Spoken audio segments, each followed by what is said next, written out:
आगे हम बात कर रहे हैं गोल ओरिएंटेशन, मतलब लक्ष्य की निर्देशिता के बारे में। अब गोल ओरिएंटेशन से क्या मतलब है? जब भी कोई कार्य किया जाता है उसका एक लक्ष्य होता है। जैसे कि मैं ये वीडियो बना रहा हूं, मेरा क्या लक्ष्य है? मेरा लक्ष्य है कि जो भी कम्युनिकेशन, संचार के बारे में मैंने सीखा, मैंने जाना, मैंने पढ़ा, जितना भी ज्ञान मैंने अर्जित किया और उसको मेरे जीवन में उसको अप्लाई किया, मतलब लागू किया खुद के ऊपर, और उसके बाद मैंने ये देखा कि मैं एक अच्छा कम्युनिकेटर, एक अच्छा संचारक बन पाया, लोगों से मुझे ये प्रतिक्रिया मिल रही है, मुझे सब तरफ से ये पता चल रहा है कि हाँ अब मैं अच्छा बोल रहा हूं। अब यही चीज मैं आपसे साझा कर रहा हूं। इस वीडियो कोर्स का यही लक्ष्य है कि जो मैंने सीखा वो मैं आपको भी सिखा सकूं। तो जब भी आप कोई काम करें, जब भी आप कोई बात करें, खासतौर से यहां तो कम्युनिकेशन की बात चल रही है, तो कम्युनिकेशन के दौरान आपको पता होना चाहिए, आपको अपना मकसद, अपना लक्ष्य पता होना चाहिए कि क्यों आप किसी से कम्युनिकेट कर रहे हैं। हमेशा कम्युनिकेशन में एक प्रेरणा होनी चाहिए, मोटिवेशन होना चाहिए। आप किसी से बात करें उसके बाद वो दुखी हो जाए तो ऐसी बात मत करिए ना। सहजवाद मतलब परसिस्टेंस होना चाहिए। परसिस्टेंस का मतलब है आप उसको सहजता से, बड़े आराम से ये बात समझा रहे हैं, और लगातार अगर आप समझाएंगे तो बदलाव आएगा। एक बार बोल देने से बदलाव नहीं आएगा। अडेप्टेबिलिटी, अभी हमने बात की अनुकूलनशीलता के बारे में। दूसरे को समझोगे तभी वो आपको समझेगा, और दूसरे को समझने से आपकी समझ में बढ़ावा होता है। रिसोर्सफुलनेस, संसाधनों का सही उपयोग करना आपको आना चाहिए। जब भी आप कम्युनिकेशन की बात कर रहे हैं, फोन आपके पास है, कॉल कर सकते हैं, टेक्स्ट मैसेज कर सकते हैं, वीडियो कॉल कर सकते हैं। जरूरत के अनुसार अपने संसाधनों का उपयोग करिए। अगर बहुत सारे लोगों से एक साथ बात करना चाहते हैं, ग्रुप कॉल कर सकते हैं। सेमिनार में अगर बात कर रहे हैं तो आप प्रेजेंटेशन के साथ अपनी बात को रख सकते हैं। तो कई सारे ऐसे तरीके, एक्टिविटी ला सकते हैं। तो कई सारे ऐसे तरीके हैं, संसाधन हैं, जिनका सही उपयोग करने पे कम्युनिकेशन, संचार प्रभावी बनता है। और हमारा इस भाग में मेन फोकस किस बात पे? आपके कम्युनिकेशन को प्रभावी बनाने पर। अकाउंटेबिलिटी, जब आप किसी से बात करते हैं तो आप जवाबदेही है आपकी इस बात के प्रति कि आपने उनसे जो भी कहा वो सही कहा, उचित कहा और उनके फायदे के लिए कहा। तो ये आप जवाबदार हैं, आपका उत्तरदायित्व बनता है कि आप सही बात करें। इसीलिए मैंने आपको बताया था, ईमानदार होके खुले तरीके से बात करिए, जैसे हैं वैसी बात करिए, क्योंकि इससे जो भी बात निकल के आएगी वो परफेक्ट निकल के आएगी, उसमें कोई भी झूठ नहीं होगा। फिर कॉन्टिन्यूअस लर्निंग, जब किसी से बातचीत करने का अच्छा तरीका सीखना है तो लगातार सीखना है। एक दिन सीखना, 2 दिन सीखने से काम नहीं होगा। जो भी ज्ञान आप अर्जित करना चाहते हैं, उसे बेहतर बनाना चाहते हैं, अपने जीवन में समाहित करना चाहते हैं, कोशिश करिए आप उसे लगातार सीखें, उस पर प्रैक्टिस करते रहिए। और मेजरेबल मतलब प्रोग्रेस जो हो वो मापनीय हो। अब ये कैसे हो सकती है मापनीय प्रोग्रेस? आप कोशिश करिए समय समय पे प्रतिक्रिया लें। आप कोशिश करिए, आप देखिए जब कभी मैं कोई वीडियो बनाता हूं तो वहां पे लोगों के कमेंट्स आते हैं। अब अच्छे कमेंट्स भी होते हैं, कई लोग अपनी पसंद के कमेंट्स भी करते हैं, लेकिन मैं हमेशा सकारात्मक चीजें देखता हूं। नकारात्मक कमेंट में भी देखता हूं कि कोई सुधार की गुंजाइश है क्या, कहीं किसी ने ऐसी बात तो नहीं लिखी जो सच में उसने अपने तरीके से भले ही शब्दों का प्रयोग गलत किया हो, पर मेरे लिए वो हितकारी है। मुझे उसमें कोई ना कोई ऐसी चीज मिल जाती है जिससे मैं खुद में और बेहतर सुधार कर पाऊं। तो ये कुछ ना कुछ मेजरेबल प्रोग्रेस आपकी होनी चाहिए। आप खुद से भी आत्ममंथन करके या अपने किसी निकटतम व्यक्ति से, अपने परिवार के किसी सदस्य के साथ या किसी मित्र के साथ आप ये बात साझा कर सकते हैं कि बताओ पहले जैसा मैं बोलता था, अब जैसा मैं बोलता हूं। आत्मविश्लेषण भी होता है। तो इस तरह से आप किसी तरीके से मेजर करिए, मापनीय दंड जो हैं वो ऐसे कुछ ना कुछ लेके आइए जिनके आधार पर आप ये देख सकें कि आप पहले से बेहतर होते जा रहे हैं। फिर बात आती है कल्चरल अवेयरनेस की, सांस्कृतिक जागरूकता की। जब कभी भी आप बहुत सारे, क्योंकि दर्शक भिन्न है, वो एक जैसे नहीं है सारे लोग, तो इसलिए हमारी संस्कृतियों में जो फर्क है उसको भी आपको समझना पड़ेगा, आपको जागरूकता लानी पड़ेगी। विविधता के प्रति आपके मन में सम्मान होना चाहिए, आपकी बातचीत में सम्मान होना चाहिए, ओपन माइंडेडनेस होनी चाहिए, खुले दिमाग के साथ आप बात करिए, सहानुभूति के साथ आप बात करिए। सांस्कृतिक रूप से प्रभावी संचार आपको बनाना होगा। ऐसा नहीं है कि आप एक विशेष संस्कृति के लिए ही बात कर रहे हैं, आप बात कर रहे हैं भिन्न लोगों से जो आते हैं भिन्न परिवेशों से। इसलिए आपको ये अपना जो भी संचार है उसको अलग अलग संस्कृति को दिमाग में रखते हुए बनाना पड़ेगा। जब भी बात हो तो समाधान के प्रति हो, उससे संघर्ष उत्पन्न नहीं होना चाहिए, समाधान उत्पन्न होना चाहिए। तो कॉन्फ्लिक्ट का रेजोल्यूशन करना आपको आना चाहिए और सहयोग और टीम के एक साथ काम करने को प्रदर्शित करना चाहिए। कोलैबोरेशन होना चाहिए, टीम वर्क होना चाहिए। सब कुछ मैं अकेले नहीं कर रहा हूं, ये वीडियो भी मैं बना रहा हूं तो मैंने ही प्रेजेंटेशन बनाया, मैं ही यहां बोल रहा हूं, मैंने ही ये कैमरा लगाया, ऐसा कतई नहीं है। मेरे इस प्रेजेंटेशन में मेरी टीम का हाथ है, उनका सहयोग है।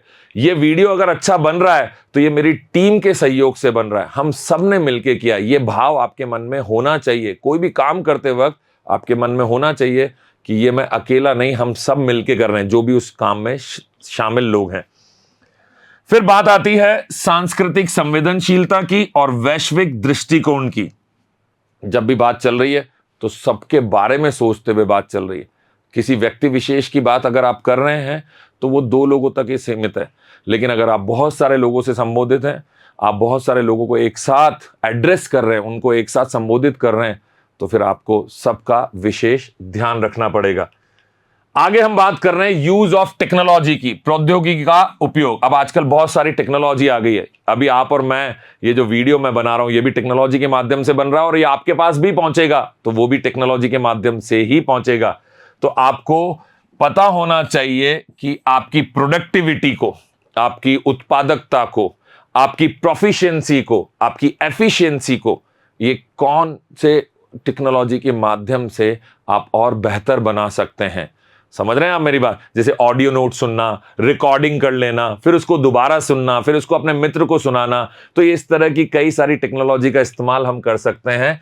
कुछ नवाचार भी कर सकते हैं, इनोवेशंस भी आप अपने जो स्पीच है, जो कम्युनिकेशन है, इसमें शामिल कर सकते हैं। टेक्नोलॉजी का एक सबसे खास फायदा क्या है? एक्सेसिबिलिटी।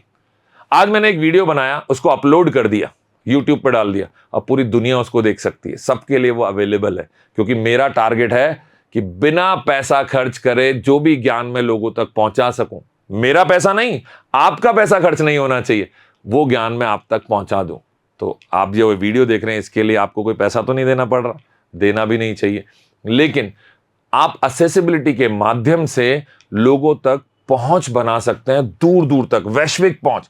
और यही बात बोलती है वैश्विक कनेक्टिविटी, जो ग्लोबल कनेक्टिविटी जिसको बोलते हैं हम।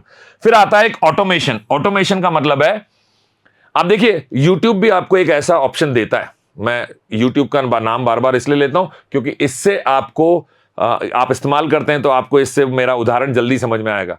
कि मान लीजिए मुझे रात को 12 बजे एक वीडियो अपलोड करना है। मैं रोज अपने कम्युनिकेशन के वीडियोस का एक चैप्टर, एक भाग जो है, उसको सब लोगों से साझा करना चाहता हूं।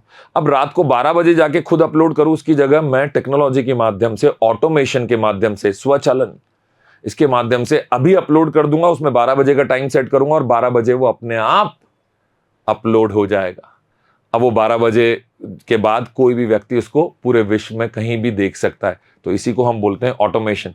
तो आजकल हर काम में टेक्नोलॉजी के माध्यम से ऑटोमेशन धीरे धीरे पॉसिबल हो चुका है। फिर आता है डेटा का विश्लेषण। जब ये वीडियो प्रदर्शित होगा तो मैं जो डेटा एनालिटिक्स है उसके माध्यम से देख पाऊंगा कि मेरे वीडियो को कितने देशों में देखा जा रहा है। जैसे मेरे अभी तक के कई सारे वीडियोस का जब मैंने डेटा एनालिटिक्स किया, डेटा का विश्लेषण किया, तो मुझे पता चला कि 5 ज्यादातर, मतलब बहुत पूरे विश्व में देखा जा रहा है, लेकिन 5 ऐसे देश हैं जहां पे मुझे सबसे ज्यादा देखा जाता है। अमेरिका में, यूएई में, जो जहां दुबई जिसमें आता है, और हिंदुस्तान में तो सबसे ज्यादा देखा ही जाता है। पाकिस्तान में भी लोग देखते हैं क्योंकि वो हमारी भाषा समझते हैं ना, तो इसलिए उनको ये इस भाषा में सारी बातें समझ में आती। तो इस और ज्ञान की कमी के कारण हो सकता है कि उनको यहाँ ज़्यादा अच्छा डेटा मिलता हो। तो बहुत सारे देश में मुझे देखा जाता है। ये कैसे पता चला मुझे? डेटा का एनालिटिक्स। और ये टेक्नोलॉजी आपको इस चीज़ के लिए एम्पावर करती है, आपको वो क्षमता, वो शक्ति देती है कि आप जान सकें और बेहतर तरीके से अपने कंटेंट को, अपने स्पीच को तैयार कर सकें।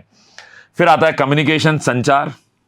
टेक्नोलॉजी के माध्यम से ही संचार हो रहा है, आप तक भी मैं पहुंच पा रहा हूं। आप रोज फोन के माध्यम से हजारों लाखों लोगों से बात कर सकते हैं, मतलब अपने नजदीकी लोगों से, दूर दराज के लोगों से, किसी से भी कोई डेटा के शेयर कर सकते हैं, कोई फाइल शेयर कर सकते हैं, फोटो शेयर कर सकते हैं।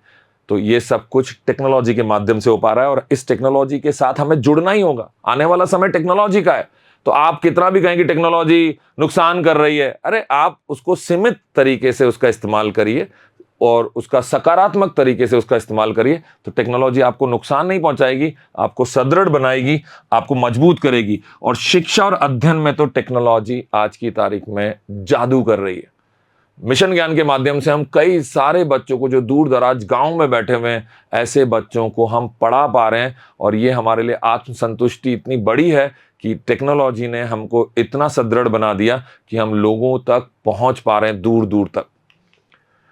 फिर बात आती है कॉन्फ्लिक्ट रेजोल्यूशन की। जब इफेक्टिव कम्युनिकेशन की बात हो तो संघर्ष का समाधान करना हमें आना चाहिए। कैसे होता है आप देखिएगा, इसको बोलते हैं प्रॉब्लम सॉल्विंग स्किल। इसका एक ही तरीका है, आप किसी भी समस्या के हर पहलू के बारे में सोचिए, फिर कोशिश करिए कि आप देखें क्या ऐसी समस्या पहले भी आई है तो उसका क्या सॉल्यूशन निकाला गया था, उस सॉल्यूशन के, उस समाधान के क्या परिणाम हुए। समाधान तो निकला, लेकिन उस समाधान के क्या उचित परिणाम भी निकले। ये जब विश्लेषण आप करते हैं तो आपकी प्रॉब्लम सॉल्विंग स्किल्स मजबूत हो जाती हैं। नेगोशिएशन, सब्जी मंडी जाते हैं तो सब्जी वाले से नेगोशिएट करते ना, भैया ये भाव ज्यादा है, थोड़ा कम करो ना, भैया सब्जी के साथ थोड़ा धनिया मिर्ची भी डाल देना। तो ये सारा जो नेगोशिएशन है ये भी कम्युनिकेशन का एक हिस्सा है। जिसको नेगोशिएशन आ जाता है वो बहुत अच्छा बिजनेसमैन बन सकता है, तो बहुत अच्छा सेल्समैन बन सकता है। तो कोशिश करिए कि ये जो मोल भाव नेगोशिएशन है, समझौता है, ये भी आपको अच्छे से करना आए। ये कम्युनिकेशन को बहुत मजबूती देता है। फिर आती है मध्यस्थता। मध्यस्थता मतलब जो आप एक मीडिएशन करते हैं, एक मीडिएटर का काम निभाते हैं। जब दो लोगों में कॉन्फ्लिक्ट हो गया, झगड़ा हो गया, नाराजगी है, तो कोई तीसरा आके उस झगड़े को बढ़ा भी सकता है, लेकिन उस झगड़े को खत्म भी तो कर सकता है। तो वो जो मीडिएटर का काम है, मध्यस्थता करने का जो काम है, ये भी एक अच्छा कम्युनिकेटर ही कर पाता है। कॉम्प्रोमाइज, समझौता, ये समझौता उस नेगोशिएशन से अलग है। वहां पे तो दो लोग मोल भाव करने के बाद एक समझौता पे आए। यहां कॉम्प्रोमाइज में कभी कभी ऐसा होता है कि एक इंसान को, एक पक्ष को बैकफुट पे जाना पड़ता है, उसको अपने कदम पीछे खींचने पड़ते हैं। वो उस बात को समझ जाता है कि यहां मेरी गलती थी, यहां मुझे अपनी गलती मान के पीछे हो जाना चाहिए। तो ये एक अच्छे कम्युनिकेटर का प्रभाव हो सकता है कि वो किसी को कॉम्प्रोमाइज करने पे मजबूर कर दे। और जो अच्छा कम्युनिकेटर है वो दो लोगों के बीच में अच्छा विश्वास का निर्माण करने में भी गहरा काम कर पाता है। और कम्युनिकेशन स्किल्स के भाग 7 के अंत में मैं आपको बताना चाहूंगा कि एक अच्छे कम्युनिकेटर को खुद के बारे में भी जागरूक होना चाहिए, जिसको हम बोलते हैं सेल्फ अवेयरनेस, आत्म जागरूकता। क्यों? क्योंकि जब आपको अपने बारे में जानकारी होगी तभी तो आप बेहतर तरीके से अपनी बात को रख पाएंगे। तो सबसे पहले आप कोशिश करिए कि आपको अपनी भावनाओं की समझ हो। जब खुद की भावनाओं को समझ पाएंगे तभी दूसरे की भावनाओं को समझ सकेंगे, और जब अपनी भावनाओं को समझेंगे तभी अपने आप को ढंग से अभिव्यक्त कर पाएंगे। आपको पता होना चाहिए कि आपके सामर्थ्य क्या हैं और आपकी कमजोरियां क्या हैं, क्या है आपकी स्ट्रेंथ, कहां आप जबरदस्त हैं, जहां आपको कोई नहीं हरा सकता, और कहां आप थोड़े कमजोर पड़ जाते हैं। क्योंकि जब आपको अपनी कमजोरियां पता होंगी तभी जाके आप अपनी उन कमजोरियों पर काम कर पाएंगे बेहतर बनने के लिए।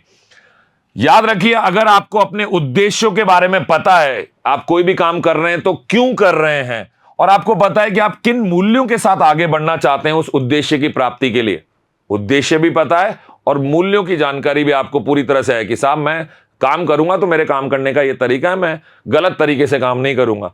हम उन लोगों में से नहीं है जो अपने उद्देश्यों की प्राप्ति के लिए कुछ भी तरीका अपना लें। मूल्यों के साथ आगे बढ़ेंगे तो लंबे समय तक लोग आपको याद रखेंगे और कार्य भी आपका ऐसा होगा जिसकी सराहना की जाएगी।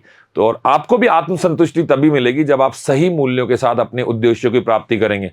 लेकिन सबसे ज्यादा जरूरी है सेल्फ अवेयरनेस में कि आपको पता तो हो कि आपके उद्देश्य क्या हैं और आपके मूल्य क्या हैं। संचार को हमेशा प्रभावी बनाने की कोशिश करिए। जब भी किसी से बात करें तो ऐसे नहीं कि बस बात कर ली बस करनी थी। जब भी आप बात कर रहे हैं तो आपकी एनर्जी लग रही है, आपका टाइम लग रहा है, ऊर्जा लग रही है, समय आप दे रहे हैं। तो जब आप इतना प्रयास कर रहे हैं तो संचार हमेशा प्रभावी बनाने के लिए प्रयास करिए। जब भी आप प्रभावी संचार करने का प्रयास करेंगे, जब भी आप सेल्फ अवेयर होंगे, जब आप अपने लिए आत्म जागरूक बनेंगे, तो आपके निर्णय लेने की क्षमताओं में सुधार होगा। जो डिसीजन मेकिंग कैपेबिलिटी है ये बढ़ेगी। तो अगर आप सही निर्णय लेना चाहते हैं अपने जीवन के हर पहलू में, तो कोशिश करिए आप सबसे पहले खुद के बारे में जागरूक बने। बेहतर संबंध बना पाएंगे लोगों से, आपका व्यक्तिगत विकास होगा और साथ ही साथ आपके आत्मविश्वास में, सेल्फ कॉन्फिडेंस में लगातार प्रोग्रेस होती रहेगी।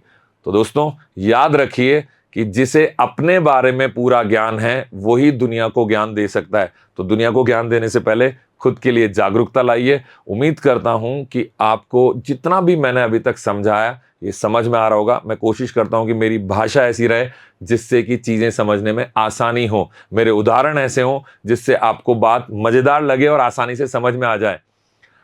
जल्दी मुलाकात होगी कम्युनिकेशन स्किल्स के अगले भाग में। तब तक के लिए धन्यवाद।